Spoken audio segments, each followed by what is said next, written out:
Katakanlah, hai orang-orang kafir, qul ya ayyuhal kafirun.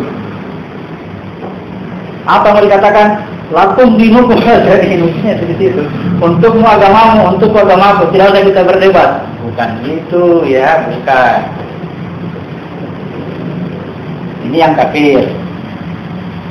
Ini yang beriman. Ini yang selalu diperintah dalam Al-Quran. Katakanlah. Oh berarti ini. Qul ya ayyuhal kafirun. Katakanlah. Tapi kalau Allah bicara dengan orang ini, tidak pernah katakanlah hai orang-orang yang beriman. Tidak pernah begitu. Langsung dia bilang ya ayyuhalladzina amanu. Hai orang-orang yang beriman. Langsung. Kalau kepada orang kafir, katakanlah hai orang-orang kafir. Kenapa? Untuk sampai ke sini dia mesti melewati ini. Hanya ini yang bisa mendengarkan firman Tuhan.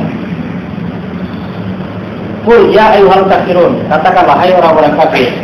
Aku tidak menyembah Tuhan yang kamu sembah. Kamu pun bukan penyembah Tuhan yang aku sembah. Betulkah ini? Hai orang-orang kafir. Ya, saya tunjuk memang ya. Ini yang kafir, ini yang beriman. Di dalam jiwa dia menyatu. Bercampur antara iman dan kafir, bercampur antara yang hak dengan yang batil di alam kita sekarang, alam jiwa. Yang kafir, yang beriman. Hai orang-orang kafir, aku tidak menyembah Tuhan yang kamu sembah. Betul?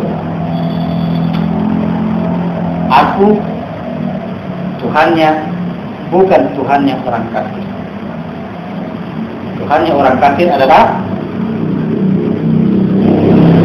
makhluknya ya.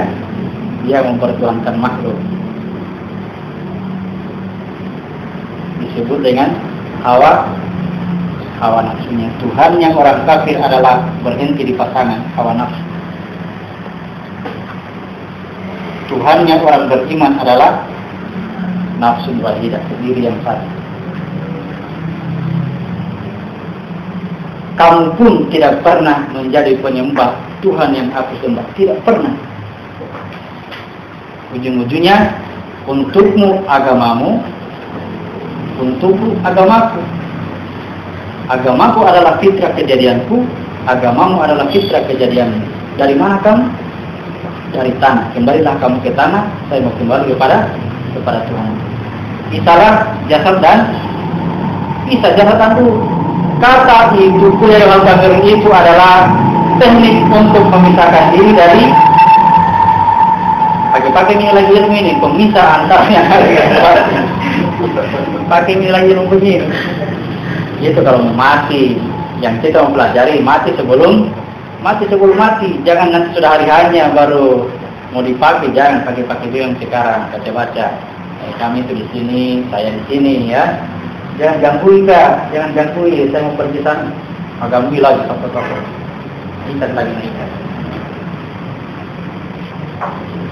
Bukan orang-orang begini ya. Setelah bertengkar begini saja. Untuk agamamu, untuk agamamu.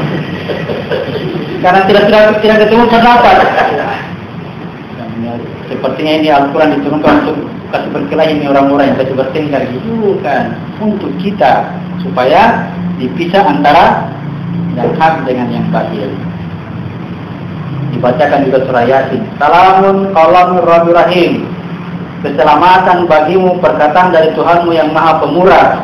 Wamtazu yauma ayyuhal mujrimun. Berpisahlah kamu pada hari ini, hai orang-orang yang berdosa. Ya, terjadi pemisahan. Kalau kesulitan kata bacakan surah Yasin.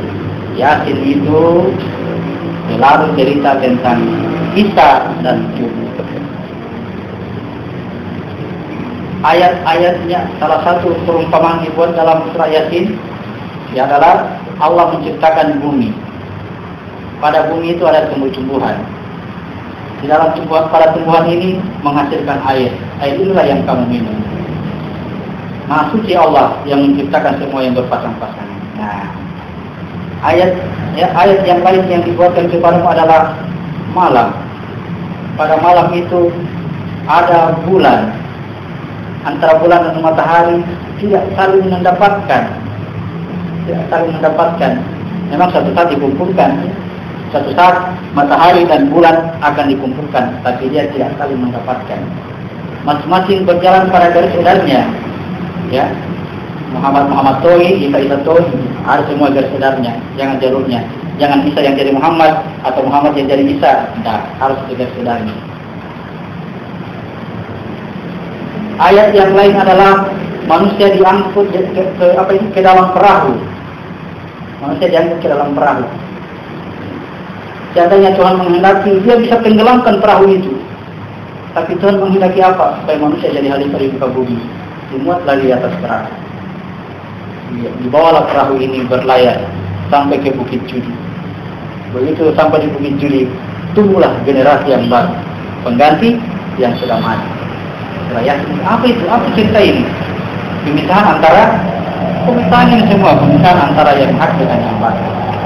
Makanya itu dibacakan surah Yasin, bukan orang mati begini sudah sekar. Bacakan ya.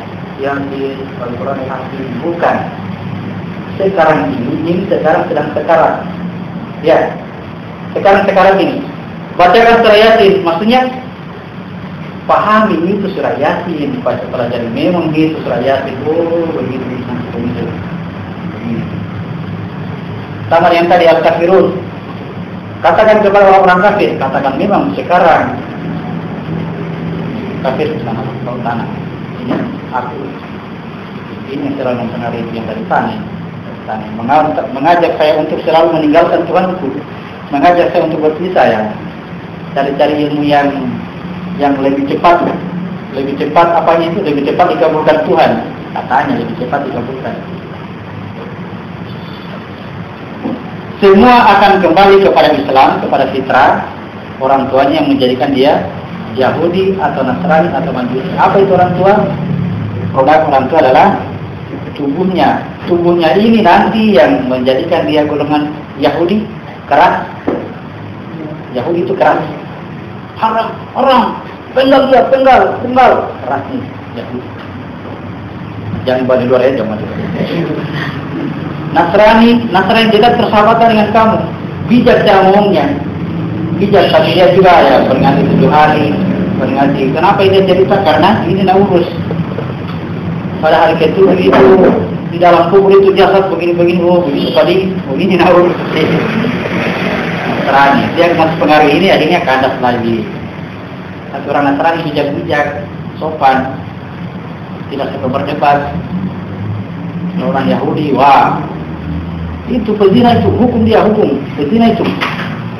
Begitu datang kepada Isa, langsung dia berikan, wahai Isa, serahkan pezina itu kepada kami, supaya dia kami hukum.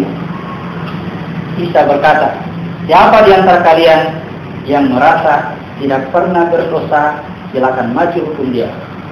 Tidak ada tuan yang berani maju. Artinya apa? Urusannya hanya menghakimi orang, lupa dirinya. Orang Yahudi begitu, lupa dirinya. Padahal ini lebih penting ini. Kalau orang-orang ini celaka masuk neraka, semua itu bukan urusanku.